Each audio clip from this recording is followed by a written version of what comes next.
Уважаеми зрители, добър вечер!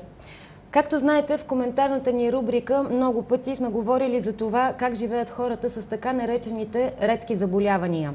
Днес продължаваме разказа за болните от лимфом. 15 септември е Световен ден за борба с болестта. По този повод пациентите от Българското сдружение предстои да организират официално честване. В Аритмия гостува Сия Джабирова, председател на Българското сдружение. Добре дошла! Благодаря за поканата. Нека в началото да припомним за нашите зрители някои от основните факти, които изяснихме с вас в студиото на коментарната ни рубрика, като например какво е заболяването лимфом.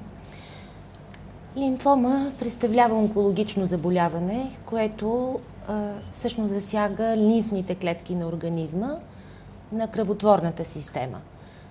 Тези лимфни клетки започват да се размножават неконтролируемо и това води всъщност до това толкова рядко и неприятно, бих казала, заболяване. Което може да има своите тежки последствия, както може да се очаква. Защо го наричаме рядко? Колко са болните българи, колко са хората по света? Имате ли такава статистика? Ами имаме статистика, която за съжаление е доста стара. Тя е от 2003 година. И това, което имаме като информация е, че над 1 милион болни има в света, които боледуват от това заболяване, не Ходжкинов лимфом. В България са регистрирани около 2000 през 2003 година и е констатирано, че ежегодно има новорегистрирани и хора, които заболяват около 400 души на година. На какви данни се позовавате? На данни, които има специален регистър на онкологичните заболявания, но за съжаление този регистър не се води редовно. Ето, както вече казах, информацията е от 2003 година. Тоест на Националния раков регистър можем да кажем, че са над 2400 със сигурност заболелите до сега, 2007 година. И още нещо важно, за да продължим нашия разговор. От 2001 година стана ясно, че се прилага ново лечение, което за съжаление все още не е достъпно за много от болните от не-Ходжкинов лимфом.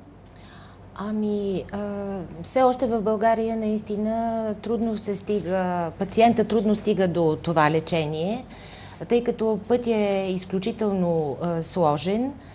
Какво е лечението, първо да Лечението припомним? е изключително революционно. То дава възможност за запазване изключително качеството на живот, което болните са имали преди заболяването.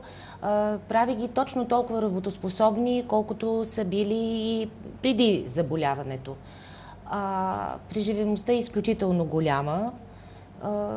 Някъде 98%, ако наистина се прилага това съвременно лечение, което в останалата част на света и по европейските стандарти е първа линия на лечение. Говорим за маптера и химиотерапия. Да, обикновено комбинирано се прилага. В България на около 1000 души се прилага химиотерапия. Годишно? Годишно, да. До миналата година всъщност се лекуваха 12-13 пациенти, което прави 1% и половина на хората, които са регистрирани, които имат това заболяване. Това е нищожна цифра и истински, не бих искала да се изразявам така драстично, но това е позор за нашето здравеопазване. За щастие, сега така има една обнадеждаваща новина. Вече се лекуват с това съвременно лечение, точно с маптера ритуксимаб, както е генеричното название на препарата, се лекуват 50 човека. Това е първата година, в която... Това е първата година, в която съществува нашето сдружение. Аз не казвам, че то има кой знае каква силна роля, защото, за съжаление, пациентските организации в България все още не са набрали скорост, не им се дава възможност да участват активно в така определени линията на лечение на различните видове пациенти.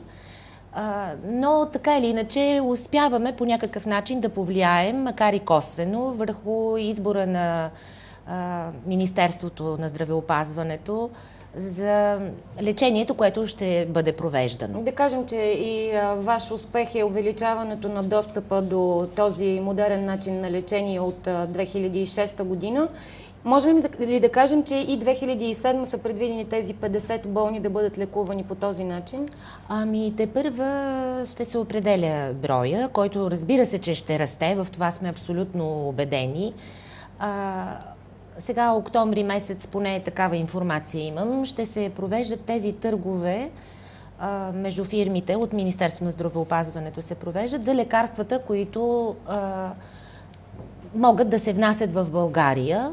И МАПТЕРА-та се води едно от така наречените скъпо струващи лекарства, но реално просто не е направена необходимата калкулация и сметка какво всъщност излиза на държавата, ако един пациент се лекува с този съвременен метод на лечение и какво би струвало, ако той не се лекува, всяка година му се налага по 6 месеца да влиза в болнично заведение, за да му бъде прилагано това устаряло лечение, което беше актуално 70-те години на миналия век. И това, че всъщност се губи един човек в работоспособна възраст. Да припомним още няколко важни факта, за които вече е ставало дума в нашите разговори.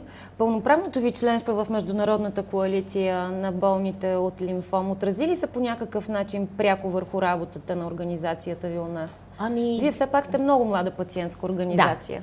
Да. Наистина получаваме подкрепа, получаваме различни програми, по които бихме могли да работим. Не можем да очакваме финансова помощ, докато не започнем да работим по европейски проекти, в които да участват водещи специалисти, чрез пациентските организации наистина, но водещи специалисти в медицината. И считам, че наистина беше голям успех, че станахме членове на тази международна организация. Един от акцентите, който си бяхте поставили в началото на вашата работа, беше именно по-ясни правила за кандидатстване при лечение на лимфом.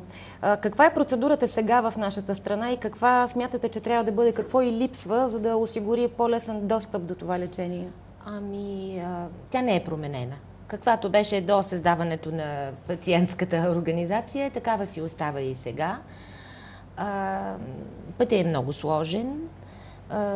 Издават се протоколи, които в последствие се разглеждат от комисия в Министерството на здравеопазването и се преценява на кой от болните да се приложи това съвременно лечение.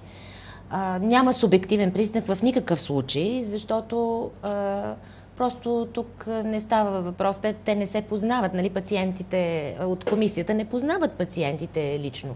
Някои, разбира се, имат и такъв контакт, но общо взето не е на субективен признак. В същото време обаче една голяма част от тези хора, както остават без лечение. Остават без лечение, защото такава е просто политиката на Министерството на здравеопазването, по-скоро бих казал даже политиката на държавата. Не се осигурява достатъчно средства за тези лекарства. Това е всъщност проблема. Но тези протоколи също, те могат да се издават само от университетските клиники. Въобще пътят е доста сложен. Всъщност това е с оглед и факта, че другите пък клиники не биха могли въобще да провеждат това лечение. Изисква се специални умения, специална апаратура но би могло все пак, всичко това усложнява и затруднява. Пряко живота на болния.